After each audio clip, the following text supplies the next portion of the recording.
But I think one of the best ways to understand the challenges that and the the issues that teenagers go through as they change from being children to being in between child and adult is to think of our own days, even though it may be a while since we were teenagers.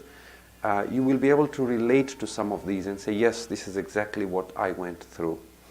Okay, so the first part, which is general advice on raising teenagers, one of the things you begin to notice about your child is when they go from being a child to becoming a teenager, they start being a little, not a little, but a lot more aloof from their parents. Okay, so your son, who was a chatterbox, who was always talking fast, and you had to keep stopping him, you find now he's quiet, and everything you ask him, his answer is single words, just yes, no, yes.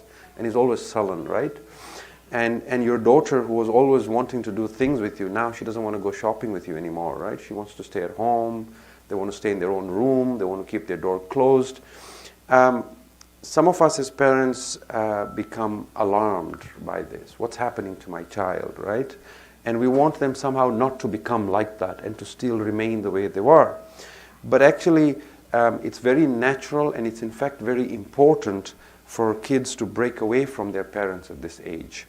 This emotional separation actually helps them to adjust into becoming adults later on. It may be very hard for us to accept this, but it is a natural process, and you need to allow that to happen. Okay?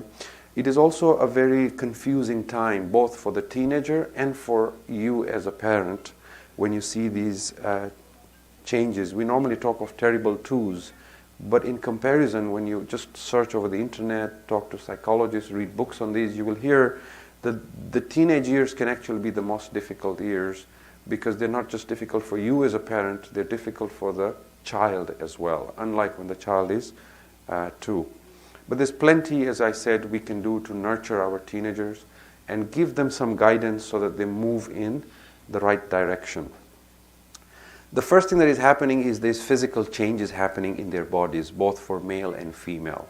There's things happening in their bodies that is now signaling to them that they're now becoming adults. Okay? And with this dramatic change, they're confused because they're now feeling that pressure of behaving different, being an adult, but they can't still because their thought process hasn't evolved as quickly. So the first thing they start doing is they start becoming conscious of their peers, meaning the other teenagers around them. And they want to fit in. It's not like us when we are, in our 40s or 50s, we really don't care if we fit in with others, right?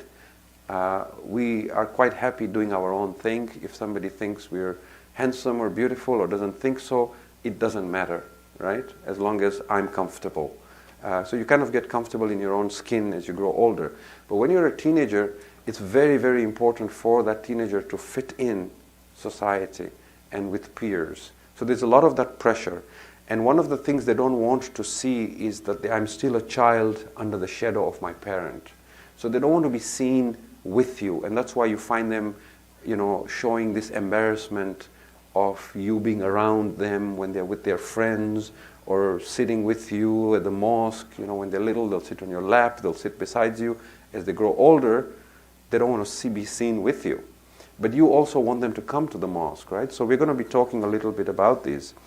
And for teenagers, sometimes their peers are more important than their parents in their decision-making process, which is why their friends are very, very important, and which is why madrasa is very important. Because sometimes parents think, I can impart the religious knowledge of the madrasa myself at home, right? I'll give you my own example. I've got a 6-year-old in the madrasa. I wrote the curriculum and the notes for the madrasa, right? So I could teach him at home whatever I put together for the madrasa. It's been improved upon, it's been edited, right? But I have the material. I can do this myself. I don't need to send him to the madrasa. But there is something he gets from the madrasa that I can't give him, which is the friend circle that he builds, the peers that he builds. It doesn't matter so much now, but when he's a teenager, Who is he going to play basketball with? Who is he going to hang out with? Who is she going to be going shopping with? Who is she going to share, ideas with, and so on? When they're in trouble, who are they going to talk to? So it's very important that you allow them to build a healthy friendship and social circle that will become their peers, who have the kind of values you want them to have, so that even if they don't take certain values from you, they take from their friends, it is still of good value. You will find that your teenagers, as they start becoming teenagers, they're trying and experimenting different things. They want to try different hairstyles, they want to dress differently, they want a different identity. And that is again because they're trying to find themselves. They're trying to build an identity for themselves. They don't want to stand out from the crowd to be embarrassed or to be laughed at, but they also don't want to disappear in the crowd. They want to be a trendsetter. They want to do something unique and different that makes them special. They thrive on compliments, on praise, on admiration, right? When you walk into the mosque, you'll just walk in anywhere and sit. When they walk in, they're very conscious. They're thinking, everybody's looking at me, when in fact nobody is, right? But they're very self-conscious. So our goal is to help our child to become a caring, independent, and responsible adult, and that includes being a responsible Muslim. Now, the first advice that I can share just in general about teenagers, and this is perhaps the most important, is we need to be role models. Okay? We cannot expect very, very good children if we ourselves don't have those very, very good values and, ethics and morals that we want them to have. Because you can fool a young child, but with teenagers, they're watching your actions more than they're listening to your words. Okay? So, this is extremely critical. For example, when they hear you interacting with others, do you lie?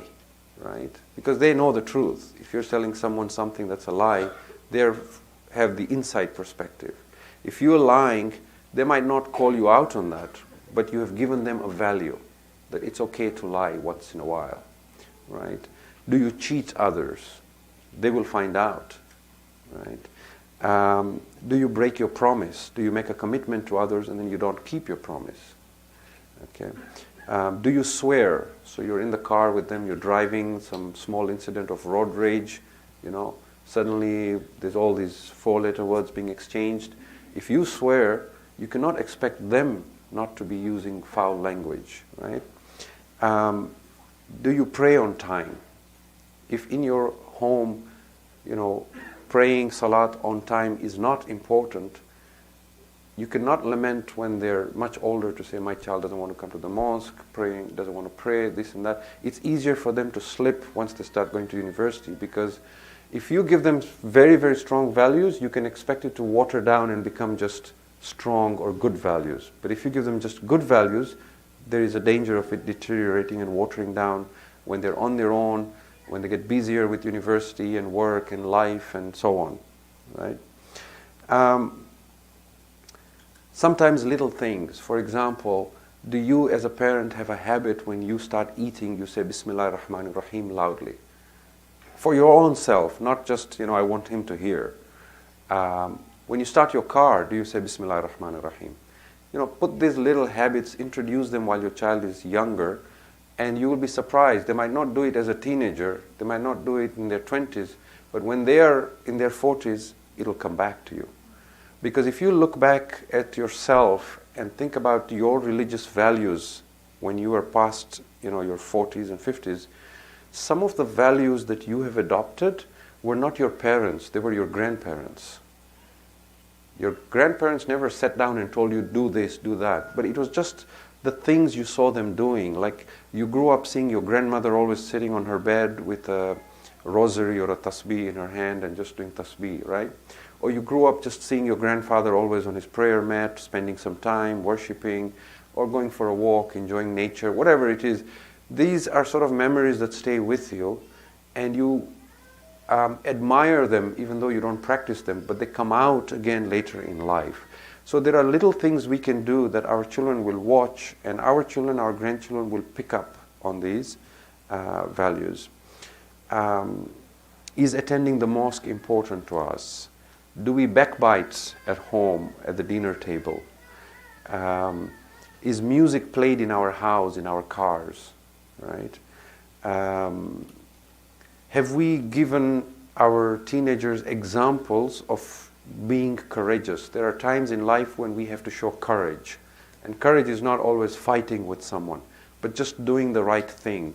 Like, for example, apologizing when we're wrong, or owning up to something we've done that is wrong, or standing up to someone who may be trying to intimidate us or bully us.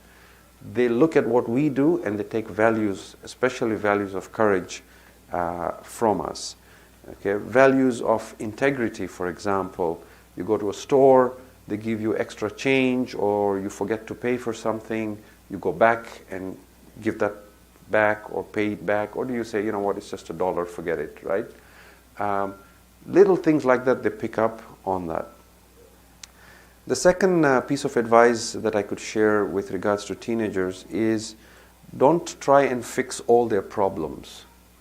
Give them the right tools, but let them try and fix certain things themselves. Let them go as far as they can, even if they have to struggle a little bit. It's good for them to struggle a bit because you're passing on values that they will benefit from later on. It's just like with little kids. When you have a 4-year-old, a 5-year-old, a 3-year-old, it's very tempting to, especially when you're in a hurry, always put their jacket on for them, always tie their shoelace for them, always brush their teeth for them, right?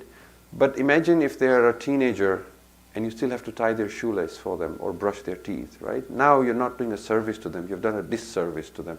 So as much as it might hurt you to see your child struggling, you also have to think of them one day becoming an independent adult.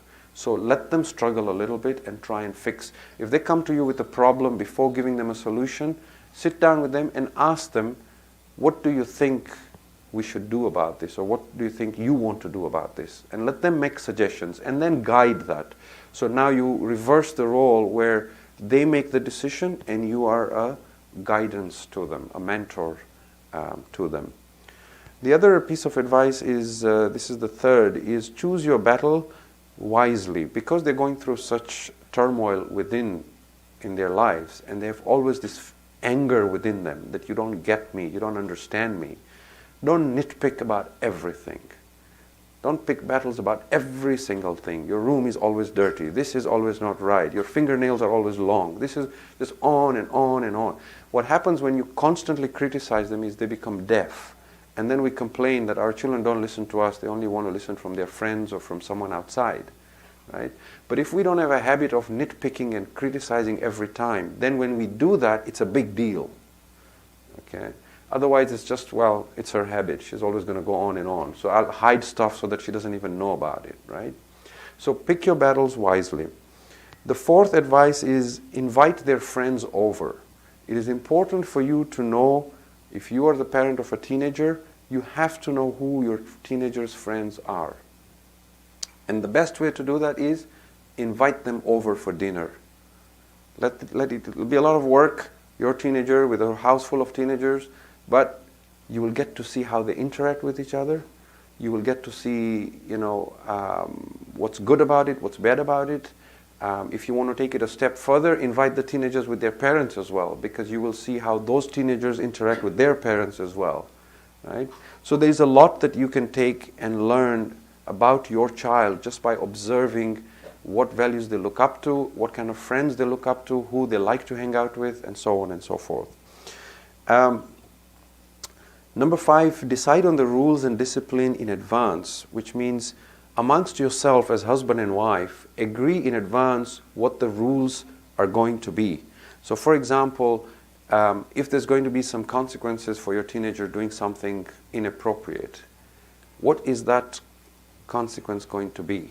And then you stick to that rule. If it's, for example, a teenager who's now driving and you're going to ban them for driving for a week, or they're going to be grounded for a week, or you're going to cut their allowance, or whatever it may be, agree on that in advance. And if your child says it's not fair, then you're open to discussion and talk about why it's fair or not fair as a punishment, but then stick to that so that they know when you say something, you mean it.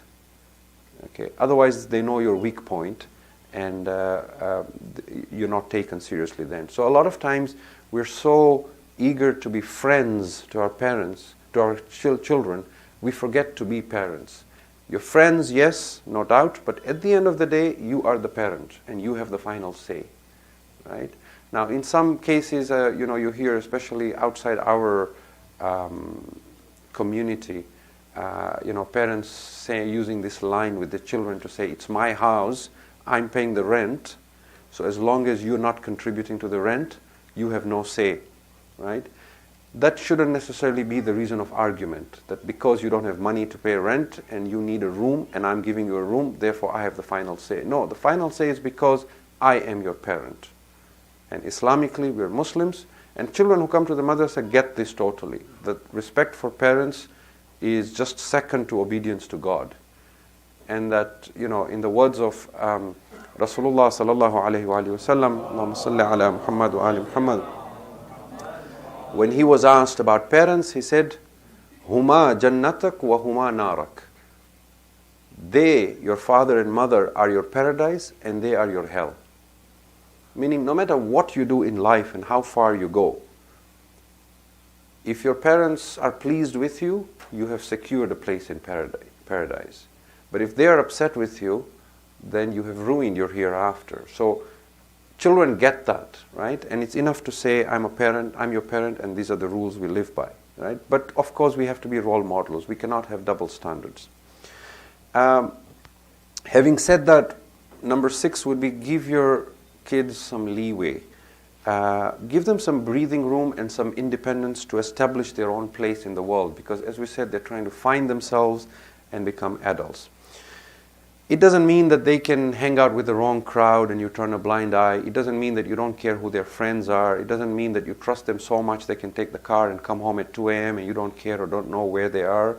It doesn't mean that they spend hours and hours on the computer, but you have no idea what they're surfing on the internet and what they're looking at.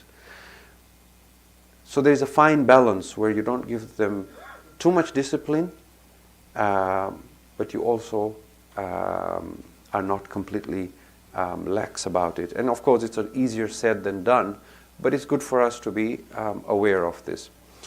The other piece of advice, number 7, is this idea of checking in. Discuss checking in with your child and let your teenager feel that my parent, is always, bothering me and wanting to stay in touch. That's okay.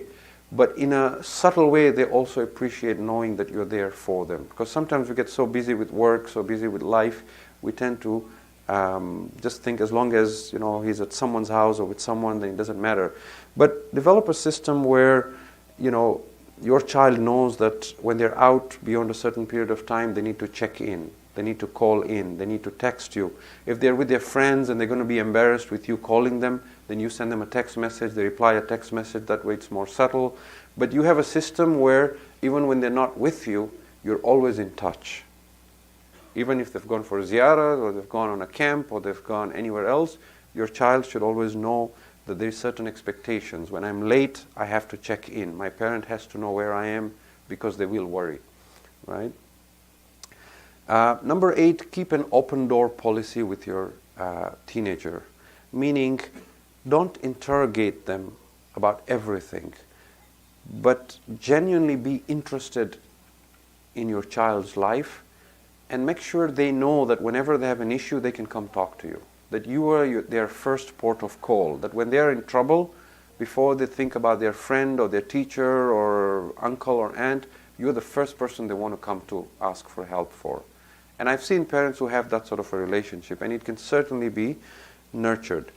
In terms of showing interest to your child, with your child, even if they're a teenager, make sure, just like you ask them, how was your day, how was school, we need to ask them, how was madrasa? Or what happened at madrasa today? A lot of times it's just pick up the child from the madrasa, go home, okay, you have homework, do your homework, right? But no, what happened at madrasa today? That should also be, a point of conversation at the dinner table. And we need to do this with genuine interest. Sometimes when children are younger, they're trying to tell us what happened in the madrasa with a lot of excitement and interest, but we're so busy talking to our spouses or watching TV or checking our messages on the phone, it sort of is on the side. And the child quickly picks up on this, that I'm a child and my life is not of interest to my parents. So it's pay now or pay later. The more time you spend with your teenager and the more interest you show now, it's an investment you put in, and then it pays dividends when they're older. When they're teenagers, when they get married, when they have their own spouses, they still have a bond and a connection with you where you're not just talking about the weather or you've got nothing in common to talk about. Many of us have this issue because we were raised very differently with our parents. The older generation had this thing where you just, always silent in front of your parent, always answer yes, no, do as you're told. And we find as we grow older, even though there's a bond, there's love, there isn't a lot that we can talk about or share in common with them, isn't it? There is also not that physical interaction of, we probably hug our parents on Eid Day, maybe, Eid al-Fitr, Eid al-Adha, twice a year, maybe, right? So this generation is different, and it allows us to have a much healthier and a much closer relationship. And if we can nurture it, we can certainly make them very good adults as they grow up. We should be able to tell our teenagers, even when they seem sad or upset and they're just answering there's nothing wrong or I don't feel like talking about it, you should be able to say to your teenager, you may not feel like talking about this right now, and I know exactly how it feels because I've been through what you are going through, but whenever you feel like talking about it, today, tomorrow, anytime, you can come to me. Okay? And if they know that, you just need to be patient, and I guarantee they will come and talk to you. But don't be alarmed or panic or start drama and, why is he so upset? There must be something wrong. I need to know right now what has happened, right? When you're ready, come talk to me. As long as they know there's someone, because everyone needs to talk to someone about their problems at some point. Which brings me to number 9, which is don't be impulsive or reactive, which means skip the drama. Even if the drama is from your child, they're yelling, they're shouting, they're slamming doors, right? And that will happen sometimes. You as an adult, as a parent, need to understand, not to be reactive, not to get involved in the drama. You need to be able to say to them, we're not going to talk about this right now. When you feel better, when you're ready to talk, then we'll talk about it. We need to be able to reprimand the behavior, but not reprimand the child. And this is not very easy to do. And the way we do that is we avoid using a sarcastic or a demeaning or a humiliating tone, especially when they're still in front of their friends. If they've done something wrong and their friends are around, it doesn't have to be solved right away. Okay? And no matter how much you feel anger within you as a parent, bite your tongue and resist the urge to say something hurtful to the child that you will forget, but the child will not. Right? We have a saying from Africa that says, the axe forgets, but the tree never does. Right? So it's easy to forget when you say something hurtful, but the person you hurt, that scar stays for a long time before it heals. So never say something to your child like, I wish you were not my child, or I wish I'd never given birth to you, or you are a disgrace to us, or I feel ashamed of you, or you are no longer my child, or I wish you leave my house forever, or, these things, you may feel them sometimes, but that may be normal, but we need to be able to hold ourselves back and say, they're not themselves, they're going through a very troubled period, I've been through this. You may not have been exactly that way, but every human being is different, right?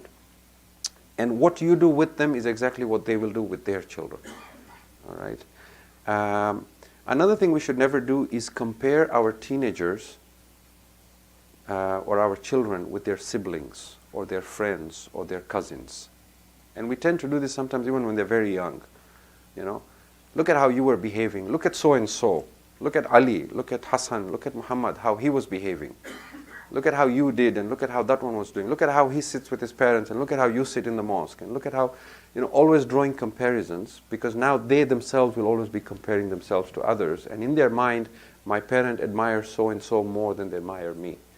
To them, they want to be the center of the world at that point in time. Okay? So it's very important that we think about these things very, very carefully. And I've said this before in a majlis as well, that even when they grow up and start looking for their own spouses, they will look for spouses who are like you. Your daughter will look for a husband who is like you, the father. And your son will be attracted to a woman who is like his mother. And that is why you will find, and you can think about this in your own lives and your own experiences, you will verify and testify to this. You will find that sometimes you see a young girl who has everything in life. She's educated, she's beautiful, she's got everything to look forward to. But she gets attracted to someone who is what we might call a loser, right? Someone who has violent habits, somebody who's going to beat her, treat her with a demeaning manner. And you look at that case and you think, why? Why did she not have that self-esteem to know that she deserved better than this? But when you go further up, you find her father was treating his wife or her mother like that. So in her mind, this is how a man treats a woman. So she's attracted to that. She's not consciously, obviously, wanting someone who will ill-treat her, but that happens like that. If a mother is very protective and very controlling of her son, he will subliminally, without consciously doing this, be attracted to a woman who is also very controlling, because that's what he knows and expects, right? So your children will take values from you, even if they say, I hate you and I wish you were not my father, I wish you were not my mother. So, and that is why we say being a role model is so important. You really need to think about this, that the way I behave today as a man is how my daughter is going to seek a husband, right? And vice versa. Okay, in the interest of time, I move a little faster. Number 10 is show your love unconditionally. Your child needs to realize that no matter what they do, you are never going to stop loving them. It doesn't mean that you're okay with their choices. Okay? Your daughter might decide to stop wearing hijab. It doesn't mean that you give her the impression that I'm okay with that because my love for you is unconditional, right?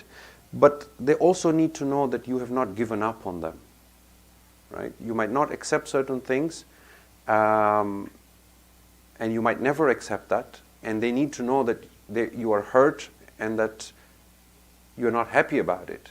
But they also need to know that if they change their mind and mend their ways, you're still there for them, right? One way to bond with our teenagers is to spend time with them and to show that we care, right? So just like we say about interaction amongst ourselves as adults, the same thing with teenagers. When they're talking to you, listen to them with utmost interest and really be genuinely interested in them. Okay? And again, you find this very interestingly, right, with the older generation. When we were talking to our parents or grandparents, they were not really interested in what we were saying because these were like kids, right? Today, they might feel the opposite, that when they're old and they talk to us, we're not really interested in what they say. Right? But if that bond was built then there's a sense of friendship that remains. And I've seen that some in cases with adult women in their 40s and 50s, and their fathers are 70s and 80s, and they still say, my best friend is my father. Right? So it is definitely possible, and it comes from what you invest when they are teenagers. Spend time with them, respect their feelings. Just like you are immediately concerned when they do something wrong and you talk about it, when they do something good as well, compliment them. Don't wait for big things to compliment, like when they pass their final exam or when they win an award or something big. But even little things like when they're struggling to do something, and you compliment the fact that they haven't given up on it, right? Or the fact that they thought of doing something that was clever, right? It shouldn't be flattery, it shouldn't be false praise, but it should be there to know that you admire them and that you're proud that they are your child, right? It is important as parents and children to make sure that we regularly have meals together. I know it's a fast-paced life. Sometimes we're not able to have breakfast together, lunch, everybody is out. But there should be at least one meal in a day where there's a rule meals, dinner time, you have to be home and we have to have it together. No one's sitting on the TV and having dinner while parents are on the table, while this one's having in the room. No, we're going to sit at the table, we're going to eat together. Dinner has to be together. Same thing with salat. If it's possible, have a space in the house that's a prayer room and pray together, right? Things like that. You do things together, you bond.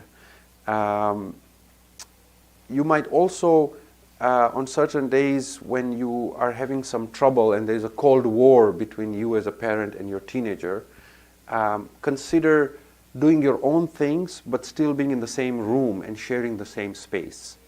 And suddenly one might open up and start talking, right? Because there is a bond with our children that is different from our bond with our spouses or anyone else, right? And it heals itself. Just being near each other could start a conversation.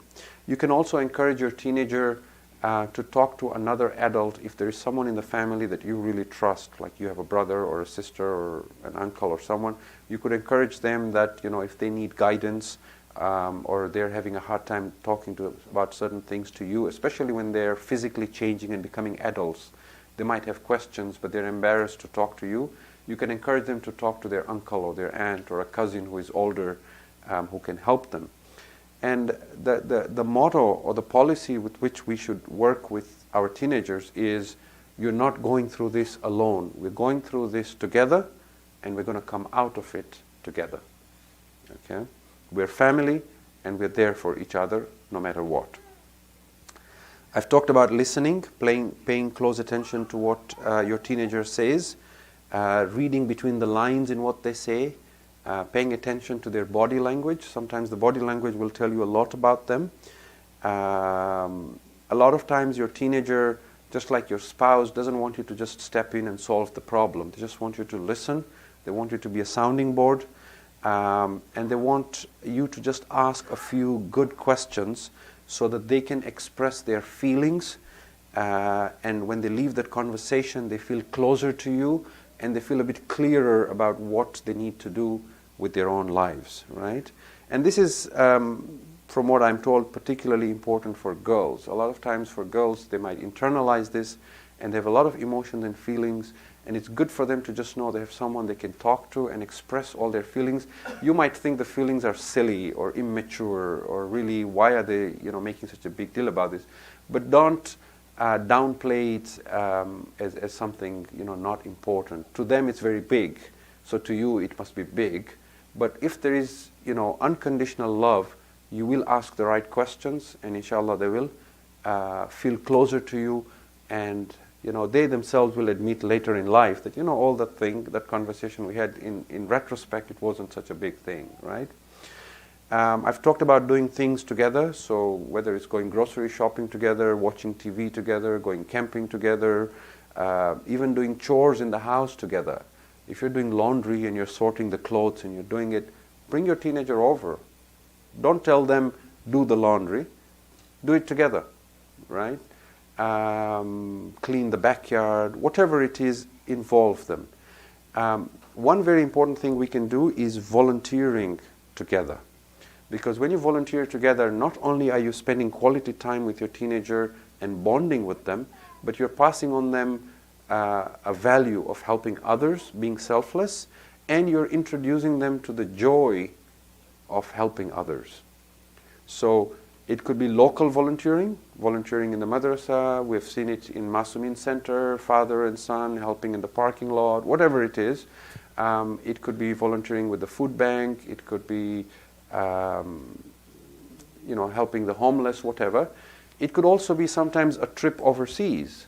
You go together to wherever, India, Africa, Iraq, Pakistan, help with building a school, anything. But if you're doing it together, you're passing on values, you're enjoying the time you're spending together. It's a holiday, whatever, but you're also teaching them the value of volunteering. And people who volunteer a lot of their time, they become selfless. They become more concerned about helping others, and they become less concerned about their own problems.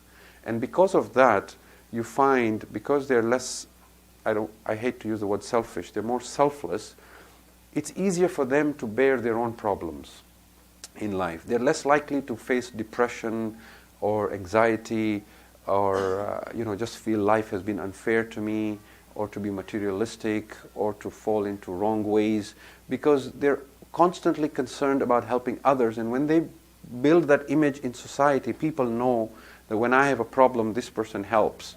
So now they're going to get so many requests from people to asking them for help, and they're getting so much joy helping others, their problems seem small. And that is why I often say, if you're going through a particular challenge in life, find people who have had the same or more, and talk to them and ask how you can help them. It will help you heal. Whether you've lost a loved one, whether you're going through a sickness or illness, whatever it may be, when we help others, we help ourselves actually. Number 13 is keep a physical connection, which I alluded to earlier. We are always hugging and kissing our children when they're little, right? Throwing them in the air, giving them piggybacks, cradling them, throwing them on the bed, whatever it is, right? Don't stop doing that just because he's a teenager. He might feel embarrassed or she might feel embarrassed. Just grab them and hug them, right? Keep that physical connection. It's very, very important. Sometimes creep into their room when they're asleep and kiss them on the cheek. You'll be surprised. They might be awake, but they'll pretend to be asleep. But they will feel this intense joy that I'm still special to my parent, right? Tell them you love them. This is something, again, you won't find with older generations. It's very embarrassing for them. But it's, again, something you can't just start all of a sudden. But I've seen cases where the parent is craving to tell their child, and the child is craving to be told or to tell the parent, but they just don't have that relationship between them, right?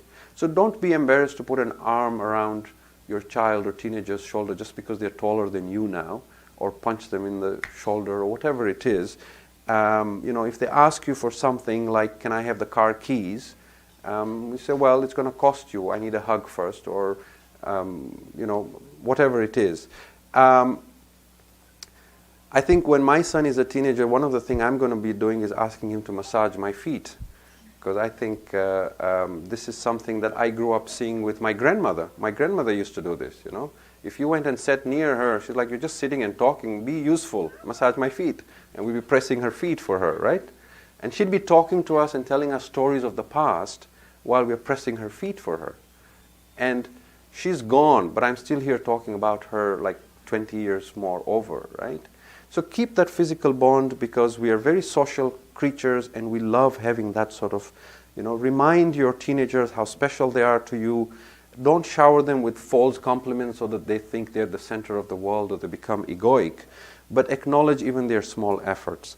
And then lastly, have fun together with them. There should be some time. It shouldn't always be serious about your career, your school, your madrasa, your work, majlis, this, that, how you dress, how you look, your friends. Do certain things that are just fun or even silly, laughing out aloud. Don't be embarrassed to be yourself in front of them. And your teenager will just keep admiring you, that you have this unique ability where you have rules, you have discipline. There are certain things you will not compromise on, such as your faith and your religion. And you're very strict about certain things, like praying on time. But you also have a side to you where you can laugh. You can, a lot of us just become very nice and silly and friendly when we have grandkids, right? And the parents in the middle are sometimes thinking, they're so nice to my kids. They were not like that to me, right? They were so strict with me, but they're spoiling my grandkids. Everything I do, they're undoing it, giving them junk food and just, totally. Why were they not doing it with me, right? So don't wait for grandkids. Do it with your kids. Now, I am running out of time. I think our time is almost up, isn't it? I was going to share a second part on specific to the madrasa, but I will just in like a minute summarize this. Be conscious of the fact that when your child comes to madrasa, they're here for only Quran and Diniyat, 40 minutes each, so that's 80 minutes a week, and that's like less than an hour and a half. And in a total year, the madrasa has about 28 weeks, 26 weeks, so that's half a year. There's 52 weeks in a year. So for only half a year, your child comes to madrasa and gets religious knowledge for less than 90 minutes. If this was secular school, they would no way be ready for a life or a career post-university. Okay? So Islam places the burden of teaching your children and imparting them religious values to you, the parent, not to the madrasa. The madrasa will not be questioned on the Day of Judgment. We, the parents, will be questioned. And it's very important that our children leave the madrasa, they know how to recite the Quran, they know what is halal and haram, they know the rules of taharat and najasat, they know the rules of wudu and salat, right? So we really need to explore these. When I was asked to do this workshop, I asked the madrasa, what are the things that are of concern to you with regards to teenagers? And some of the things that I was told was issues related to wudu and salat and taharat and najasat. And they're teenagers, they've been here since they were 5.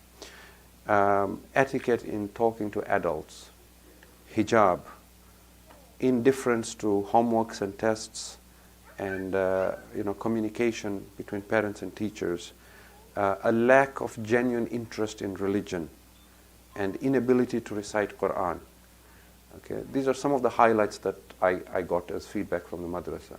So it's not like whose problem is this? Is it the parents or is it the madrasas? But as I said at the start, it's our problem collectively. We really need to have more of these sessions to talk about this and say, how are we going to fix this so that our children are strong, confident Muslims, proud to be Muslims, well-grounded. When they leave madrasa, they can recite the Quran fluently, they know the basic rules of religion, they know where to go to for help, they're caring individuals, responsible adults.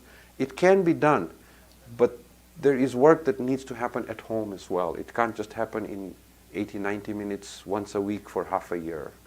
Okay, we really, if our children are the most precious possession we have in life, that we really care for, we don't want them to just succeed for 60, 70 years in this temporary world. We want them to succeed in the hereafter so that inshallah we are with them again in paradise, isn't it? So we really have to think about their akhirat as much as we think about their secular world and their secular life. So to summarize, become a role model, discuss religion with your children, read Nahjul Balagha, letter 31 that Imam Ali alayhi salam writes to his son. Stop thinking of your child as your possession, but think of them as an independent human being and be genuinely concerned for them. Emphasize courage and moderation in religion. Try and take your child for religious trips as well, for ziyarah, for umrah, and so on. It's very, very important. Speak to the madrasa about how additional classes can be held for the children. And if possible, have a prayer room in the house and have a home library, an Islamic home library, where you collect Islamic books, CDs, DVDs. It will grow in interest, inshallah, at home.